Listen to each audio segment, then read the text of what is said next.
quick one. When I was an ESL teacher years ago, you know, like there's most of the class involves you know, helping them learn English, right, and pronounce, making their mouths and their tongues do things that they're not used to doing. And then every now and then we had free time, right? We had like a class period of just free time, and that's what this is about. This is a little quick one called Reflections of an ESL Teacher. Sitting in class, escuchando los oldies, looking into the brown faces of my students, I get a lump in my throat. No work today. No learning lenguas de opresión. No trying to teach how to pronounce the TH sound. Just free time. Órale. Quick one. Just a couple more. Thinking that's my time. This one, let's see.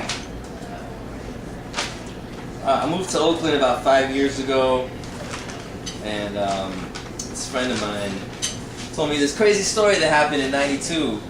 Right, like Rodney King verdict came out, and there was you know, everybody knows the LA riots, but there was like plenty of rioting in the town, and really in a lot of cities around the country.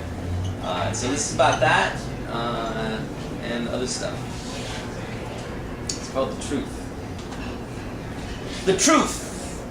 The truth is that she sometimes sang to me as a child, sometimes cradled my head in her certainty, and let me fall asleep in the calm of her lap. The truth was sweet like that sometimes. As a child, I believe. And in those soft moments when she let me see her, let me look at her, her eyes, her eyes, her eyes. And then she would smile, that honeysuckle smile of hers, and I would wake up. And slowly as I got older, I began to forget those moments when I held the truth. The truth was the crack of nightstick on skull in '92 when LA Blue beating black was captured on camera. And people didn't just ride in Los Angeles, chocolate cities all around the country saw the brazen burning of cars, the charge of tempers flashing, heard the sizzle of store windows smashing, and watched as chairs and televisions and all the hurt and built up holding in of so many years of just having to sit and take it were thrown out 4-story windows onto black, wet, wailing streets where a small battalion of angry, dark-skinned men charged the riot police and fought in hand-to-hand combat in the truest sense of the word rebellion. That is, a revolt of the people against a pestilent government gone afoul, right there on the streets of Oakland, at the intersection of 98th and International. That's the town, boy! That's how they do it. Black Panthers, armed resistance to the government. Shit, why do you think that's where crack started? It was a stronghold of a black armed resistance movement. It was Fallujah and the Bobby Seals militias. So just like they brought us smallpox and blankets 200 years ago, the crack and the crank and the speed and the coke and the glass and the pipe and the flame and the smoke infested the community and ravaged our souls. Because the truth is, we are in a war. And the battlefield is our minds, although sometimes it spills like blood on the streets, and only these beats keeps our feet moving and our hearts grooving. Keeps us singing a song for the long walk home. In this battle for our brains, we must refrain from being afraid of the pains of doubt. Because like it or not, we are in a war for liberty of mind and spirit. I can hear it what the truth still says to me sometimes when she dances for a moment with my soul. And I truly sing. Yeah.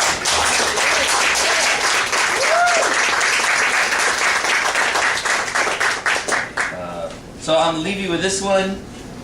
This is called How Do I Explain? It's another Rumi-esque. When I was in my Rumi phase. I wrote this at Tilden in Berkeley. If anybody ever gone to Tilden Park, sitting by the stream. Zen moment.